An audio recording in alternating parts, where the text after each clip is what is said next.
नौजवानों को जिम्मेदारी सौंपना हम सबकी जिम्मेदारी है और आज का नौजवान भविष्य का निर्माता होगा, ये हम सब जानते हैं। आपने अपने बेटे को राजनीति में कोमोडेट कर दिया तो युवाओं के नाम पर एक तरह से बातचीत परिवार के बीच में ही रह गई। परिवारवाद की बात करें, अमित शाह के बेटे भी हैं राजनीति में, दोनों हैं। हम लोग तो हमारे परिवार से तो एक बेटा लड़ रहा है। 3 काम या 4 काम या 5 काम आप बताएं जो पिछले 5 साल में आपकी पार्टी ने किए। 3 महाविद्यालय माननीय मुख्यमंत्री जी ने हम लोगों को दिए, बिरगांव में, मानक कैंप में और अमलीडी में। आप तो भूपेश बघेल जी की बड़ी तारीफ कर रहे हैं, लेकिन उनकी कैबिनेट में इतना अनुभवी आदमी जो 7 बार का विधायक था, वो क्यों नहीं कैबिनेट में रहा 5 साल? सवाल अनुभव का नहीं है, सवाल ये दूसरों को काम सीखने का मौका मिलना चाहिए। कहीं ऐसा तो नहीं कि कोई इस तरह की चीज की बेटे को अब राजनीति में एस्टेब्लिश करना है, इसलिए आप अपना जो दुख है या अपना जो वो है पीड़ा है उसको आप जाहिर करना। इस आरोप के बाद किस तरह से आगे बढ़ रहे हैं, जनता आप लोगों पर भरोसा कर पाएगी? भारतीय जनता पार्टी क्या करती है, क्या करना चाहती है, जहाँ जहाँ कांग्रेस की सरकारें हैं उनको अस्थिर करने और उनको बदनाम करने की कोशिश कर रही है, ये सबसे बड़ी गलत बात है। नमस्कार, न्यूज़ लॉन्ड्री टीएनएम का इलेक्शन कवरेज इस समय छत्तीसगढ़ पहुंचा है। मैं इस समय छत्तीसगढ़ की राजधानी रायपुर में हूं और एक मोटी मोटा अगर थोड़ी सी जानकारी दूं तो 90 विधानसभाओं की ये पूरी का राज्य है। मध्य प्रदेश से अलग होकर बना, उसके बाद ये 5वां चुनाव है मेरे ख्याल से। जी। और इसमें 3 टर्म लगातार रमन सिंह जो कि भारतीय जनता पार्टी के मुख्यमंत्री रहे, उसके बाद पिछला जो टर्म था 5 साल कांग्रेस पार्टी की सरकार रही जिसमें भूपेश बघेल मुख्यमंत्री रहे। आज हम जिस शख्सियत से इस चुनाव के बारे में बात करेंगे, उन्होंने जब ये एकीकृत मध्य प्रदेश था, छत्तीसगढ़ मध्य प्रदेश का हिस्सा था, तब भी छत्तीसगढ़ मध्य प्रदेश की राजनीति की है, मंत्री रहे, कई सारे पदों को उन्होंने संभाला है। और जब अलग होकर छत्तीसगढ़ राज्य मध्य प्रदेश से अलग होकर बना, तब उन्होंने छत्तीसगढ़ की राजनीति में भी काफ़ी बड़ी भूमिका निभाई। मैं सत्यनारायण शर्मा जी के साथ हूँ और राजनीति में जो लंबा दौर कहते हैं, लंबा सफ़र कहते हैं, उसको अगर आप एक छोटे से आंकड़े से समझें तो 7 बार के विधायक रहे, मंत्री रहे सत्यनारायण शर्मा आज हमारे साथ हैं। लेकिन इस बार का जो चुनाव है, पहली बार सत्यनारायण शर्मा चुनाव नहीं लड़ रहे हैं। आमतौर पर वो रायपुर रूरल जो सीट है, रायपुर की जो ग्रामीण सीट है विधानसभा की, वहाँ से चुनाव लड़ते रहे। इस बार का चुनाव वो नहीं लड़ रहे हैं। इस बार का चुनाव इसी सीट से इनके बेटे पंकज शर्मा लड़ रहे हैं। तो सत्यनारायण शर्मा से हम कांग्रेस की यात्रा, कांग्रेस का जो इस चुनाव में क्या होने वाला है, इसके अलावा कांग्रेस पार्टी से उनका जो जुड़ाव रहा, सरकारों का जो अब तक का रवैया रहा है, जो सफलताएं रही छत्तीसगढ़ की, उस सब पे बातचीत करेंगे। लेकिन जो मेरा पहला सवाल सत्यनारायण शर्मा जी से है वो ये है कि हमारी बातचीत हो रही थी तो आपने कहा कि राहुल गांधी को देखकर और राहुल गांधी के आह्वान को देखकर आपने तय किया कि अब युवाओं को राजनीति में आगे आना चाहिए, इसलिए आपने चुनाव नहीं लड़ने का फैसला किया। क्या ये बात सच है? अगर ये बात सच है तो फिर आपके ऊपर आपके जो आलोचक हैं, विरोधी हैं, वो आरोप लगा सकते हैं कि आपने उसके बदले में अपने बेटे के लिए जगह बना दी और आपने अपने बेटे को राजनीति में कोमोडेट कर दिया, तो युवाओं के नाम पर एक तरह से बातचीत परिवार के बीच में ही रह गई। देखिए, परिवार के बीच में बात जब रहती, जब मैं और मेरा बेटा दोनों चुनाव लड़ते, हमारे परिवार से केवल मेरा बेटा ही चुनाव लड़ रहा है, जो वर्षों से मेरी विधानसभा गुणरस कर रहा था और लोगों की मांग थी, कार्यकर्ता चाहते थे, इसीलिए पार्टी के वरिष्ठ नेताओं ने उसका चयन किया। मैंने भी अनुमति दी राहुल गांधी जी के आह्वान पर, जो कि वक्त की मांग है। नौजवानों को जिम्मेदारी सौंपना हम सबकी जिम्मेदारी है और आज का नौजवान भविष्य का निर्माता होगा, ये हम सब जानते हैं। राहुल गांधी जी ने बहुत सोच विचार करके आह्वान किया कि नौजवानों को आगे आना चाहिए और नौजवान, आज का नौजवान एनर्जेटिक है, बहुत ही आईक्यू बहुत अच्छा है और उससे हमको बहुत ही आशाएं हैं। ठीक बात।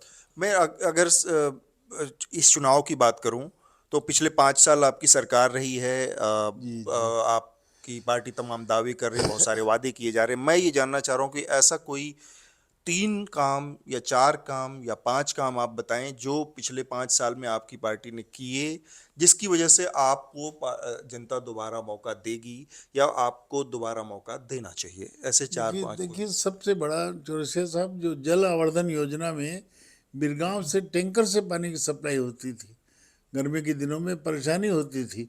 इस बार माननीय मुख्यमंत्री जी ने 104 करोड़ रुपए का अनुदान हमको दिया और घर घर में नल के माध्यम से पानी पहुंचाने का काम किया। हम लोगों को पानी की टंकियां बन गई हैं, बन भी रही हैं, और दिसंबर के एंड तक प्रत्येक घर में नल के माध्यम से पानी पहुंचाया जाएगा, जल की पूर्ति की जाएगी, टैंकर फ्री वीरगांव को हम कर देंगे। सबसे बड़ा ऐतिहासिक काम ये हुआ है। दूसरा ऐतिहासिक काम कि हमारे क्षेत्र में कॉलेज नहीं था, महाविद्यालय नहीं था, बेटे बेटियों की पढ़ाई के लिए बड़ी दिक्कत थी। 3 महाविद्यालय माननीय मुख्यमंत्री जी ने हम लोगों को दिए, बिरगांव में, माना कैंप में और अमलीडी में।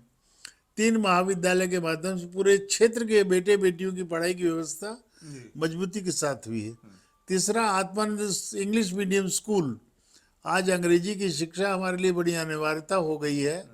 अन्य देशों के एक तरह से कहा जाए तो उसकी तुलना में हमारे बच्चे, बेटे बेटी भी, भाई भी, नौजवान भी इसमें बहुत आगे आए हैं, उनकी प्रतिस्पर्धा में ठहर सके, इसलिए इंग्लिश मीडियम स्कूल का होना हम सबके लिए परम सौभाग्य की बात है।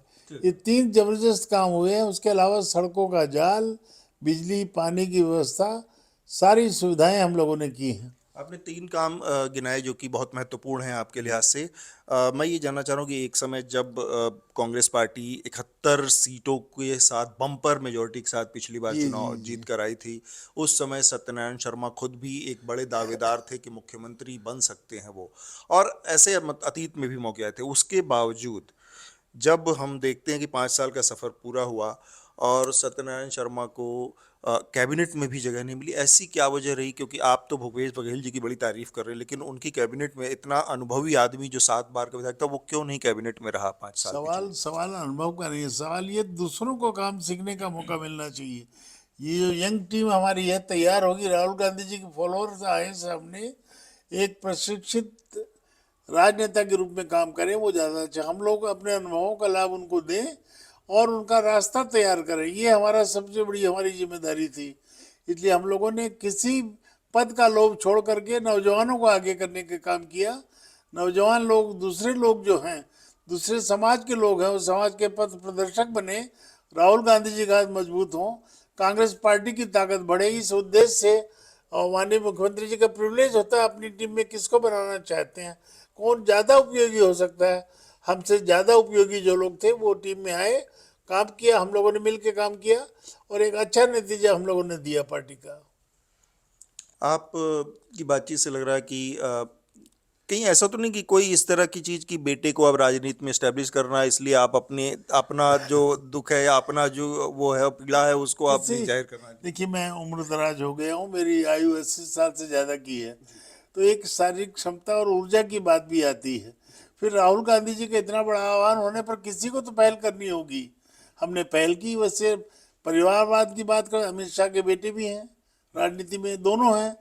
हम लोग तो, हमारे परिवार से तो एक बेटा लड़ रहा है और कार्यकर्ताओं की मांग पर लड़ रहा है, ये इसीलिए कहा जा हमको। रहा है कि छत्तीसगढ़ में शुक्ला परिवार जो था उसके बाद अब दोबारा से जो परिवारवाद की शुरुआत है वो आप ही के परिवार से शुरू हो रही है। ऐसा है? देखिए, मैंने पहले भी निवेदन किया, एक परिवार से एक आदमी राजनीति में रहेगा।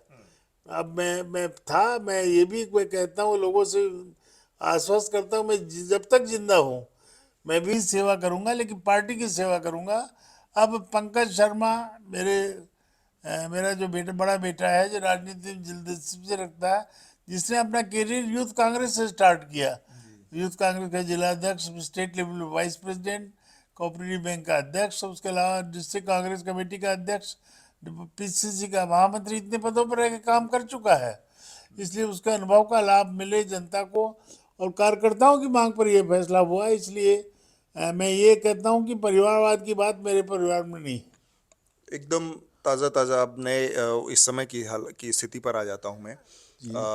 मुख्यमंत्री जी ने के ऊपर एक बहुत बड़ा इस समय भ्रष्टाचार का आरोप लग रहा है। एक कोई ऑनलाइन सट्टेबाजी की कंपनी है, महादेव ऐप के नाम से ऑनलाइन सट्टेबाजी का वो गैम्बलिंग का वो चलाती थी। उसके किसी एक कर्मचारी ने आरोप लगाया है कि उसने मुख्यमंत्री को 508 करोड़ रुपए दिए, ऐसा ईडी ने एक सर्कुलर जारी करके जानकारी दी है। हालांकि उसमें मैं ये बात साफ कर देना चाह रहा हूँ कि ईडी ने उसमें ये लिखा है कि ये जानकारी अभी जांच का विषय है और इस पर पुख्ता बातें बाद में आमने सामने आएंगी, लेकिन भारतीय जनता पार्टी इसको लेकर बहुत हमलावर है और एक बड़ा अभियान चलाया जा रहा है। दिल्ली में स्मृति ईरानी ने इस पर एक प्रेस कॉन्फ्रेंस किया है और मुख्यमंत्री के ऊपर भ्रष्टाचार के बहुत संगीन आरोप लगाए हैं।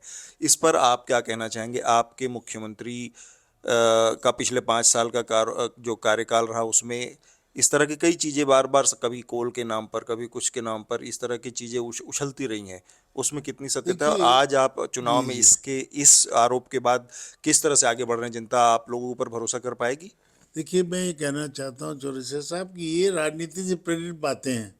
हम कह रहे हैं जो विषय आज है ही नहीं, जो जांच का विषय है, उस पर आरोप सिद्ध नहीं हो सकता।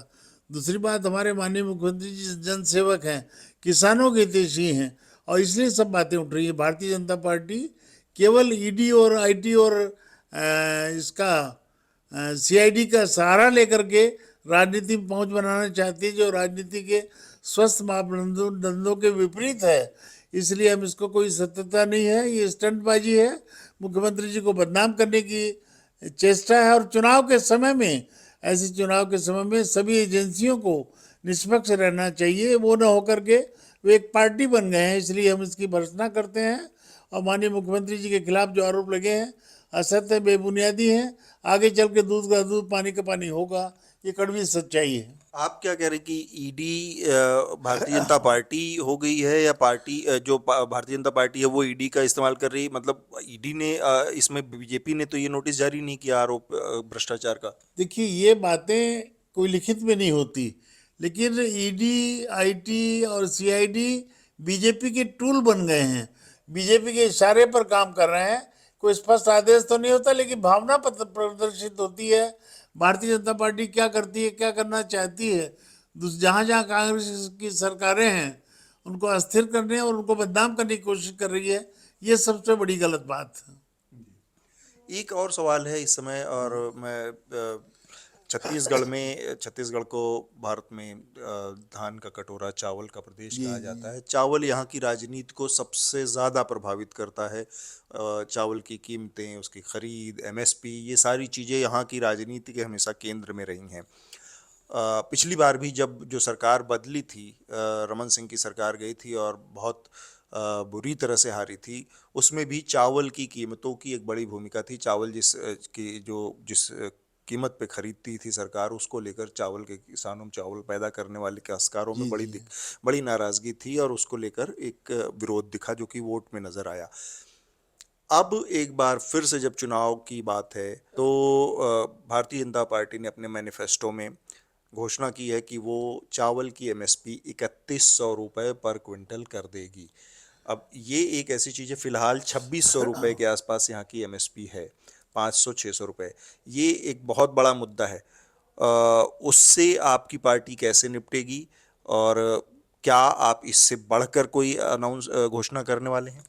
देखिए, सीधे सीधे यहाँ की मुख्य क्रॉप धान है, और धान के किसान जो है अन्नदाता भाई हैं, हमारे हमारे इस मुल्क के मालिक हैं, और इसलिए उनको सुविधा जो भूपेश बघेल जी ने दी है, आज तक किसी देश के किसी भी कोने में सुविधा नहीं मिली।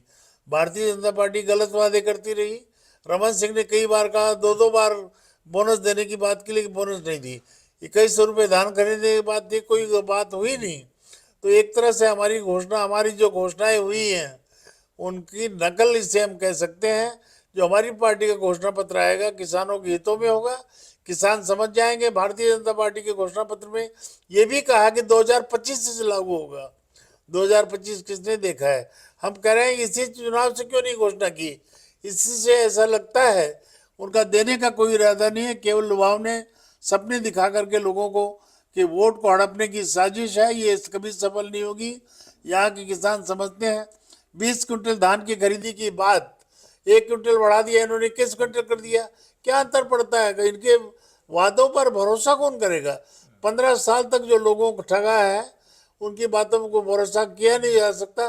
किसान यहाँ का बहुत समझदार है, शांतिप्रिय किसान है और इसलिए सब बातों को समझता है। भारतीय जनता पार्टी की एक भी चाल सफल नहीं होगी, मैं कह सकता हूँ। मेरा अगला सवाल है जो कि जब ये बीजेपी का मैनिफेस्टो ऑलरेडी आ चुका है, चुनाव का पहला जो मतदान का जो पहला चरण है वो आज से बस 2 दिन बाद है, 3 दिन बाद है, तब आपकी पार्टी मैनिफेस्टो अभी तक क्यों नहीं ला पाई है? क्या वजह रही है? किस चीज़ को लेकर संशय है? किस चीज़ को लेकर भय है कि कांग्रेस पार्टी मतदान के एकदम इतने आखिरी मुकाम पर आकर भी अभी अपना घोषणा पत्र नहीं ला पा रही है? देखिए, सीधी सीधी बात है, भारतीय जनता पार्टी हमेशा से कांग्रेस के घोषणा पत्र की नकल करती है। इस बार किस हद तक घोषणा पत्र, कल तो उनका घोषणा पत्र आया है, हमारे घोषणा पत्र की नकल की है, मिलता जुलता घोषणा पत्र जारी किया। कल हमारी पार्टी का घोषणा पत्र आ रहा है, देर विलंब नहीं होगा, लेकिन इससे अच्छा घोषणा पत्र आएगा। तो आपका ये कहना है कि ये आप लोग बीजेपी के घोषणा पत्र से की वजह से नहीं रुके हुए हैं, किसी और वजह से रुके हैं? कोई वजह नहीं है। बीजेपी क्या हमारी कितनी नकल करती है, क्या करती है, इसको देख रहे थे।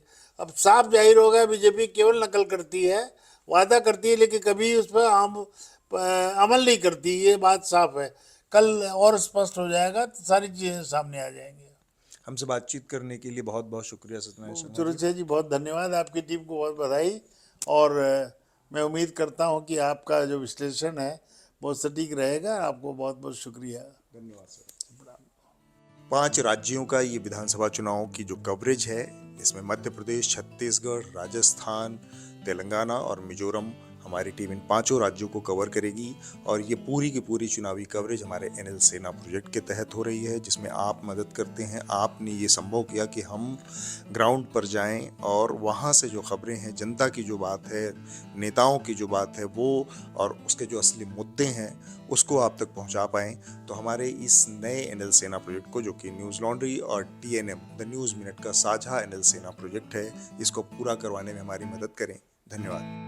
5 महत्वपूर्ण राज्यों में विधानसभा के चुनाव घोषित हो चुके हैं। ऐसे में जरूरी है कि आप यानी न्यूज देखने और पढ़ने वाले मुद्दों की तह तक पहुंचे। ऐसे में आज ही newslaundry.com/election fund पर जाएं। तो सपोर्ट कीजिए स्वतंत्र मीडिया को, ताकि आपको एजेंडा और पक्षपात से आजाद खबरें मिल सकें।